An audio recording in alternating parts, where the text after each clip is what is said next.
Are you looking to get ready, be prepared, and transform your financial future? Then you've come to the right place. This is the Get Ready Money podcast with Tony Stewart, where Tony has insightful conversations with financial experts who are changing the way we think about money. Catch up on the latest financial trends and hear practical advice from Tony and his expert guests so you can build healthy habits that work. Be empowered with tips for implementing small changes that can have a big impact on your financial future. So sit back and get ready to hear from today's guest. Welcome to the Get Ready Money podcast, the show that's changing the way we think about money and life. I'm your host, Tony Stewart. Today, we're diving into what it really means to empower the next generation with financial literacy. I'm joined by Nick Batchelder, author, podcaster, entrepreneur, and college student, who's made it his mission to help other young adults get a smart start on their financial journey. Nick, welcome to the Get Ready Money podcast. Great to have you here today. Tony, thank you for having me. I'm excited to have this conversation. Yeah, me too. So let's, jump in with, your origin story. What is your origin story, and how did that lead you to focus on financial literacy? Yeah, so I've always loved games. I still love games, right? Like playing Monopoly growing up, playing Risk, all these, family board games that I would play. And at one point I was looking at the TV and I was like, why is it so red and green? And like, what's going on there? Like, what is that? Is that a game? And I figured out what stocks were. My dad was like, oh, that's what those are stocks. And I'm like, in late middle school, early high school, and I found stocks and I was like, oh, this is fun. Like this is like kind of like a game. Like if I pick the right one, it goes up and I make a little money. If I pick the wrong one, it goes down. So I got really intrigued by stocks, and I actually had this app that was fake investing, and I had like $25,000 that were like not real, and I would invest it and do well, or at least I thought I was doing well, right? And so that really intrigued me. And then right around when COVID hit, actually, I was 16 at the time. I was like, you know what, now's my time because everything was so cheap. And I started doing a little investing, and that's honestly how I initially got into it was okay, like investing is fun. Like it's kind of a game. It's kind of I like the challenge. And slowly I started to evolve and go, okay, maybe I probably shouldn't put all my money into one company and hope that it doubles. Or, okay, like part of this is also about budgeting and part of this is also about looking at the long term. So it started for me of I thought it was kind of just like a game. I was like, oh, stocks are a game, this is fun. And then slowly I started to realize, okay, there's a lot of elements to this and there's a lot of advantages if you start early. Yeah, well, and that's something that is a great lesson is the earlier you start, the better your results. Time is your best friend in investing. And it's interesting that you made the transition from thinking of it as a game to realizing that there's more elements, because that is a challenge with a lot of the apps, is that they gamify the process and people don't see that there's a little more to it. I think the other thing you said too that's really fascinating and that I think people should pay attention to is that you bought companies when they were cheap, which is something that Warren Buffett and Charlie Munger preach, is like, buy companies when they're on sale. So Yeah, I think I definitely got a little spoiled and thought I was better at investing than I did because I was like, I just got into it during COVID, right? Because I was, 16, I was thankful like I wasn't bearing all the financial burden of my family, right? So I was like, oh, like I just kind of got into it. And I don't think I even fully realized like, oh my gosh, what a great time to buy stocks, right? And then coming out of that, when I kind of did my second round and when I was buying things at normal price, right? I wasn't as lucky. I think that definitely humbled me a little bit too and made me realize, okay, like if this isn't as easy as I think it is, right? Like if it were really this easy, everyone would make a lot of money doing this, right? There's a reason not everyone's making, 100% returns every year. Like it's really hard, to pick the right stocks and to be consistently successful. And I've definitely that was one of my goals too when I was first getting into this was okay, I want to fail really early when the money that I'm playing with is like $1,000 opposed to my life savings of, tens to hundreds of thousands of dollars. That's also been part of my philosophy. It's like, okay, like let's experiment now when the stakes are pretty low. That's a good way to do it. And it's something, that I know financial planners talk about is when, even if they're managing significantly sized portfolios, is they might allocate a small percentage and tell clients, well, that's your money that you can do anything with. So Yeah. go ahead and experiment with it, but the majority of your money, we're going to invest according to our process. Um, so, that's great that you were able to do that and come to that realization because I think there is a lot of adults who don't realize that it's not easy. And the way I liken it to my son, who I hate to say is about your age, is that, think of it this way. There are professional people who've been trained to do this. They go to college specifically to understand how the market works. They have advanced degrees, they hire the best mathematicians, and those are the people you're competing against. They're professionals. And so it's really hard to beat professionals at their own game.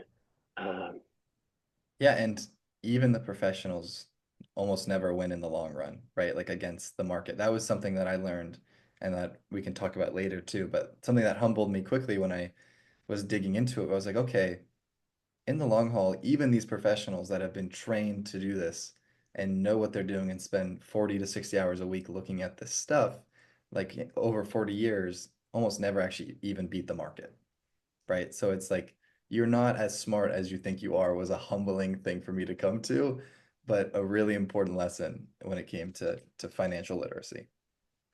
yeah, and I think that is something, we definitely need to probably talk about, the main topics of the podcast we wanted to get to. I mean, we talked about the markets all day, but I think you're exactly right, is, that there's very few people who beat the market on a consistent basis over the long term, for a lot of reasons. So, let's talk a little bit about college students. Is why do you feel that it's important for college students to think about money? I'm gonna draw it back to something you mentioned earlier, which is time. And time is something that college students have that no one else has, is we have the most time. And time really is the most valuable asset when it comes to investing, when it comes to building wealth over the long term. And the big thing is like most college students, most, young people aren't utilizing that time at all. Like just they're not thinking like, okay, like this is an exponential thing, right? I think a lot of them get stuck in the mindset of this is a linear thing of, once I have X amount of money, I can invest it and I'll get X returns. It's like, well, no, this is an exponential thing. It's like the money you invest today is going to compound, and then that money is going to compound, and that's going to compound. And then, I think to have, it's really difficult to think and do things for your future self, right? I think that's one of the reasons a lot of people struggle with the gym is like it's hard to go to the gym because you're going to the gym for your future self, not for your current self, because it kind of sucks to go to the gym right now. But it'll be good for future you. And I think that's the similar mindset a lot of college students have is, well, this is something that I would be doing for my retirement self, for my 6-year-old self, but that's not good for me. And it's just really, really hard to get into that mindset of I'm going to prioritize 60-year-old Nick instead of 20-year-old Nick, 21-year-old Nick, right? Like that's just hard. And I think you have to have, kind of systems in place for yourself, and you have to like really have ways to hold yourself accountable if you're actually going to be doing that, because it just does not come naturally. Yeah, and I think that's, true for adults. I think it's true for college students is that, you know, it's hard to do things where you don't see that immediate benefit. Yeah. And delayed gratification is a challenging thing, as you point out. Yeah, I mean, it's one of those things too where it's like you think it's gonna get way easier. Well, I mean, that's not true. It does get easier once you start to do it and kind of get in the habit of it.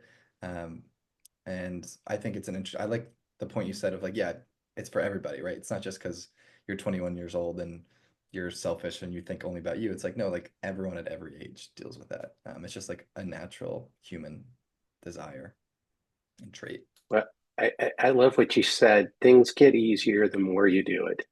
I think that's something that we need to remember because I think a lot of people are hard on themselves about money is because they just haven't done it. And, to get started, and it is hard, to get started with money. I had my own challenges when I was a college student with credit cards, not really thinking about the impact of taking on that debt. Let's talk about your book. You wrote a book called Crush Your 20s. What inspired you to write Crush Your 20s, and what message are you hoping that the book delivers?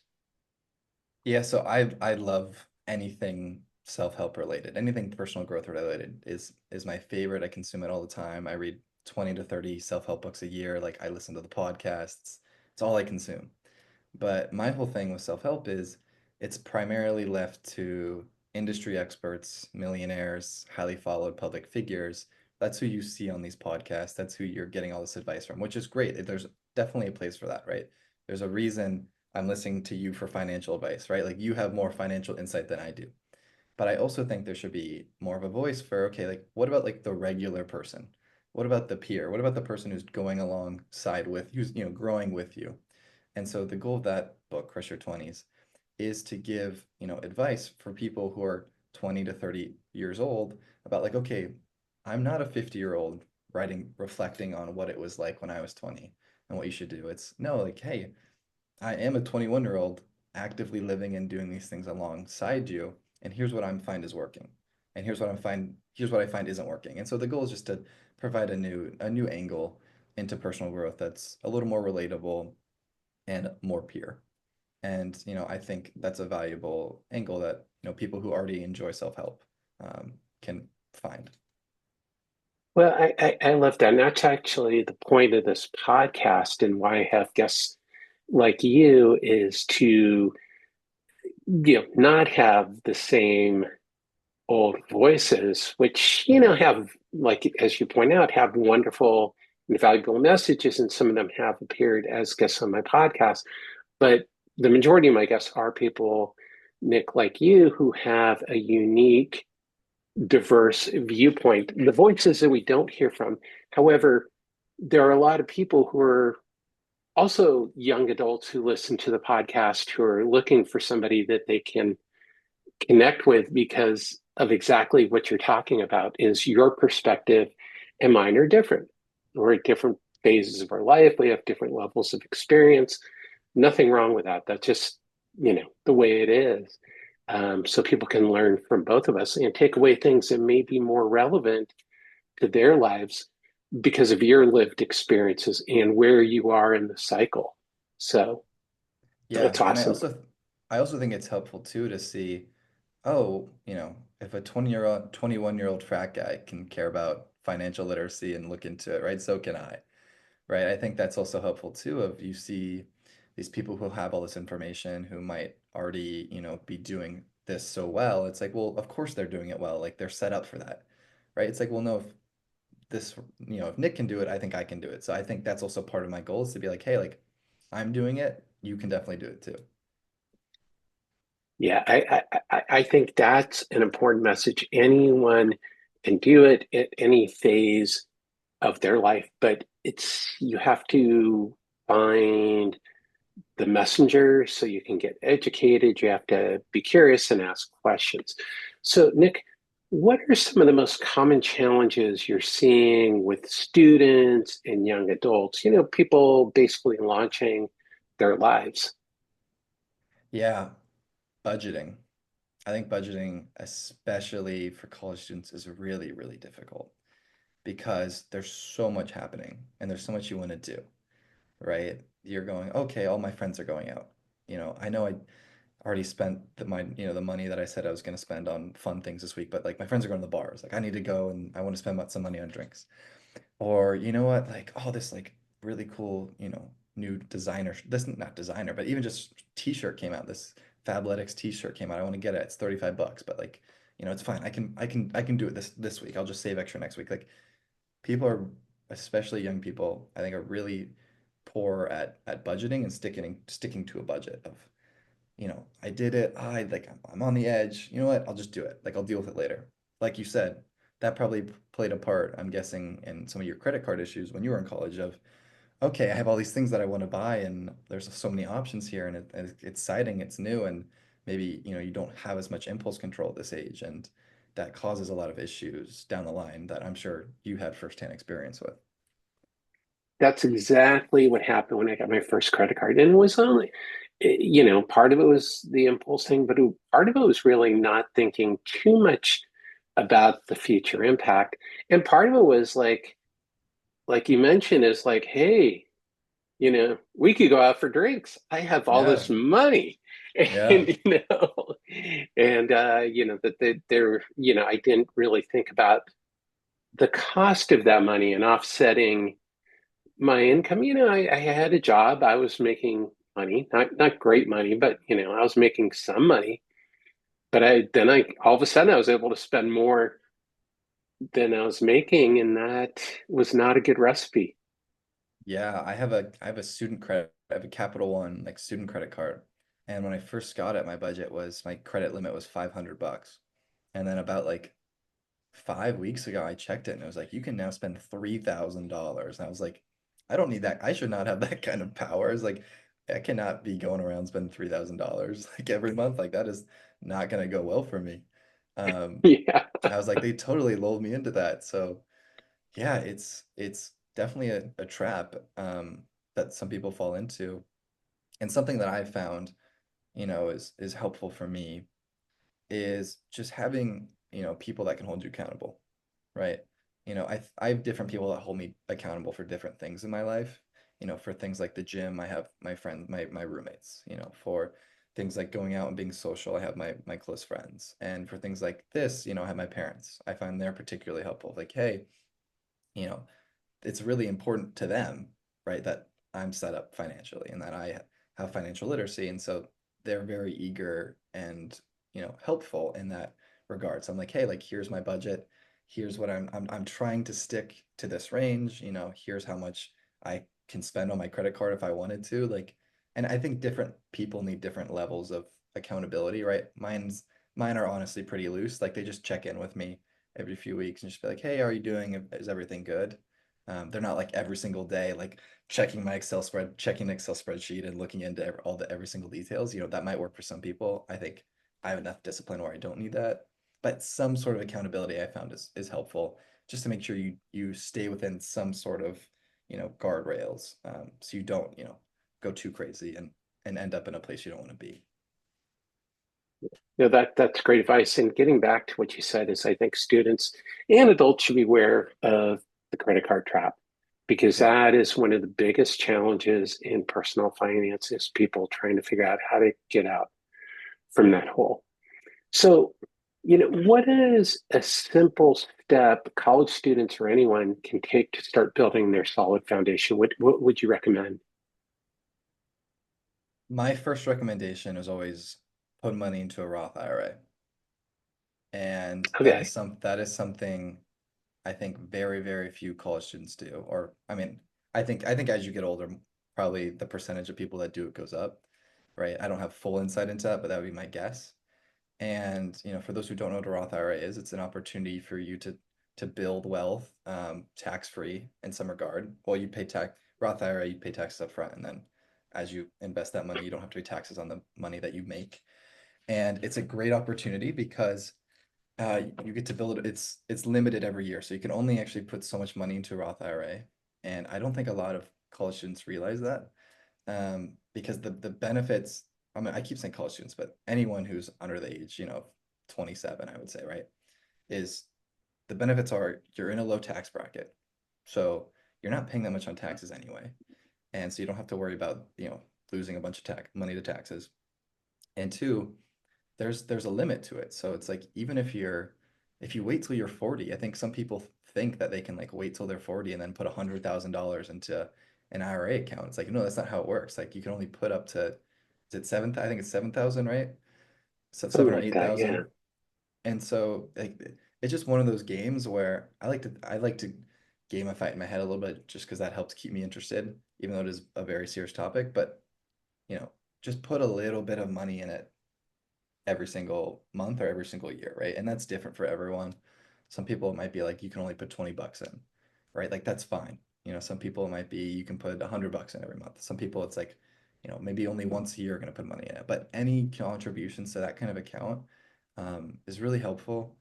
And I think even more so, don't worry about it early on as much as you need. Don't early on, don't focus on, I need this account to make a lot of money. You can focus on, I'm going to start putting money in this account to build that habit so that, this is something that I'm continuing to do over the long term because like that really is the key is consistency. And that's something, recently for me that has been very important is okay, let's get money into this account. I don't have enough money to max it out every single year, but that doesn't mean it's not worth it. Definitely. So, to take this from a different perspective, is how can, a wide number of the audience for this podcast are financial literacy educators, financial professionals, Yeah. other people in the world of money. How can those people better support and connect with students in building financial confidence and skills, or, working through their clients who are the parents of college students? Yes. My take on it is there needs to be more financial literacy built into existing programs because there's already so much great content out there, such as this podcast, that students can go out and find, right? Like if you really apply yourself, it's not that difficult to actually self-educate because there's so many individuals in the world that are sharing such great information. But the reality is, that's just not what they're doing, right? Students aren't seeking this information out, and it's really, really valuable. So I think it's important that information like this is actually built into existing curriculums, whether that's current college curriculums or high school curriculums. And I think it really should be a part of your basic education that students don't really like have a choice. It's like, no, like we're gonna teach you this because this is important. Otherwise, they're gonna end up learning it on their own, and that can take really long if, because most individuals aren't just naturally motivated to seek that out. Definitely, or even know what questions to ask. That's the Yeah, thing I've really exactly. been talking a lot about is that you don't even know what you don't know. So it's hard to Hmm. get started and to say, oh boy, I need to find out about credit cards because you don't really think about it. Yeah. It's like you get a credit card and it's like, okay, I can spend money and pay some back later. And, you start making that minimum payment and that's not really enough. But how are you, like you said, is how are you going to know? And I think that is a failure of the education system is that this is a basic life skill that should be taught, I think, very early on, through the primary education system, through the high school education system.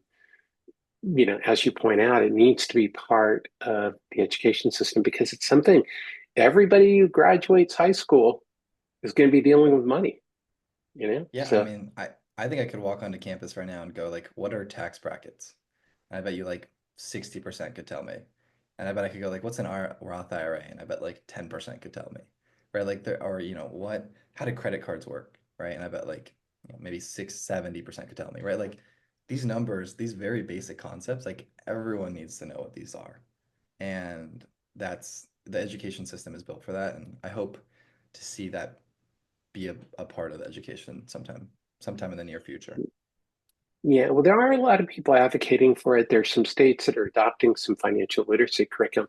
That has its own issues because unfortunately, definitely we don't want to go down this rabbit hole, but unfortunately, regular educators are expected to talk about financial literacy and they don't know themselves. So you have people who Mhm. are not financially literate themselves all of a sudden who are like, okay, I have to talk about financial literacy, but they Right. can't talk about it intelligently themselves. So, let's switch gears. This is what I call the get ready hot take trio. Three rapid fire questions to help people change the way they think about money. The first one is, what money myth are you trying to break? That you need a lot of money to make money. All you need is discipline, consistency, and time. And you can make money. You don't need a lot of money to make money.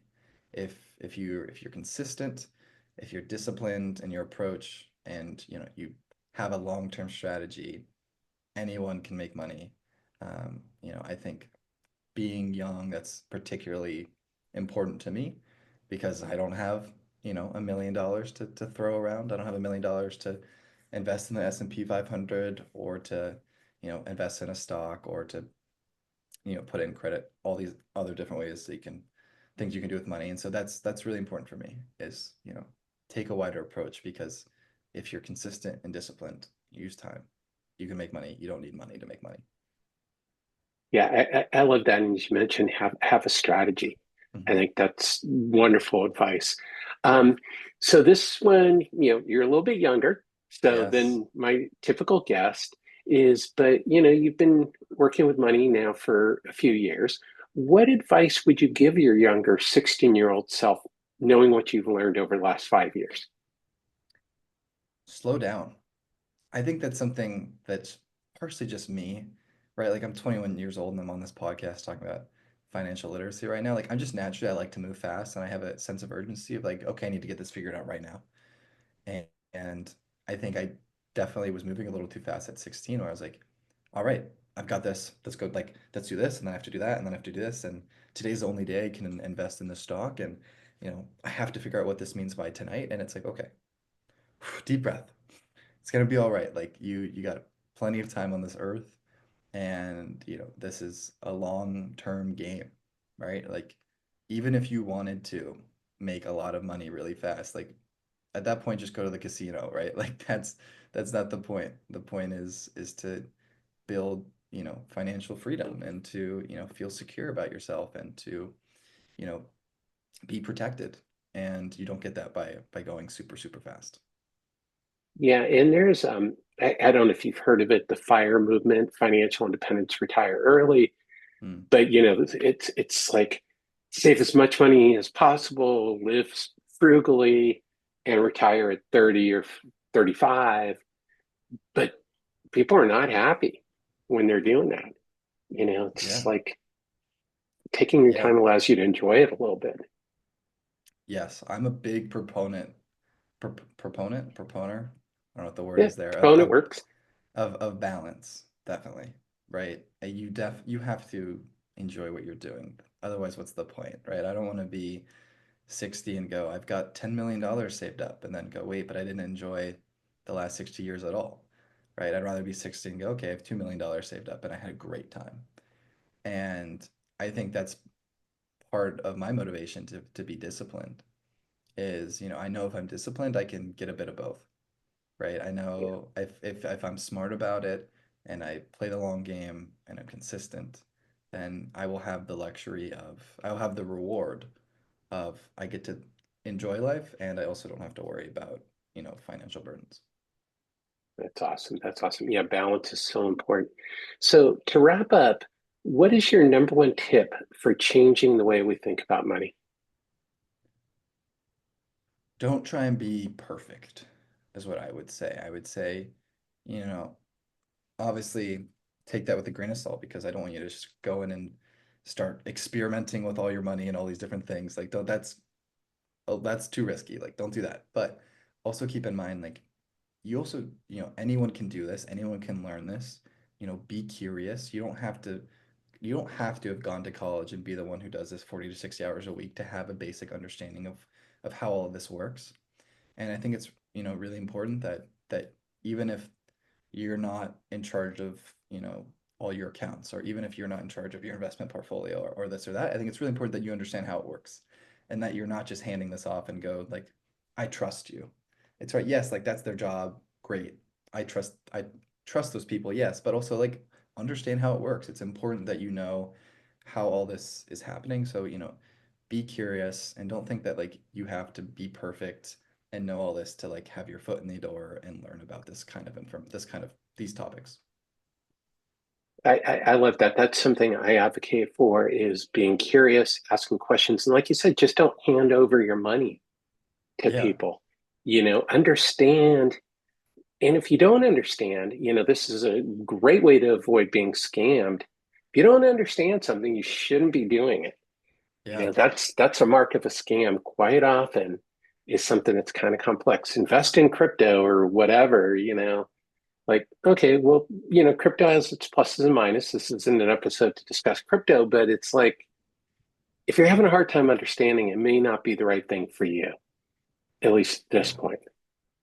Yeah, I think that's one of Warren Buffett's philosophies, right? Is this it could be the best company of all time, but like if he doesn't understand it, he won't invest in it, right? And that's fundamental to, financial success. And I think it's also just fundamental to personal like satisfaction of like you also just feel better and you feel smarter and you feel more competent if you understand what's going on, right? And I think that's really important. I think you also feel, I don't want to say more responsibility, but you almost feel like a part of the team when you know what's going on, right? It's like, oh no, I played a part in the success. I play a part in how my finances work, right? It's not just me handing it off. And I think that's really important for your just personal happiness too. Of like you need to know what's going on. You need to feel like you're a part of the team.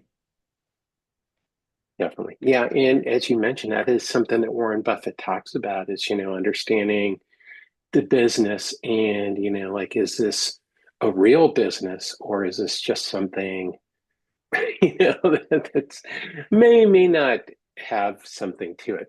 So, Nick, where can people learn more about you, connect with you, and pick up a copy of Crush Your 20s? Absolutely. So if you want to pick up a copy, just go to Amazon and look up Crush Your 20s. You'll find it there. You can find me on any of my socials at the Nick Batchelder. I'm on all the social platforms. And if you want to hear more from me, you can also check out my podcast, Building the Blueprint. Cool, cool. And for everybody watching and listening, there will be links to Nick's social media profiles, his podcast and book in the show notes. So, Nick, thanks again for joining us today on the Get Ready Money podcast. Thank you for having me, Tony. This was great. Yeah, this was awesome. And thank you, everyone, as always, for tuning into this episode of the Get Ready Money podcast. If you learned something today to change the way you think about money, please be sure to subscribe and to tell a friend. You can also join the Get Ready movement at tonystewart.com for more tools, tips, and conversations to help you take control of your financial life. Until next time, let's change the way we think about money.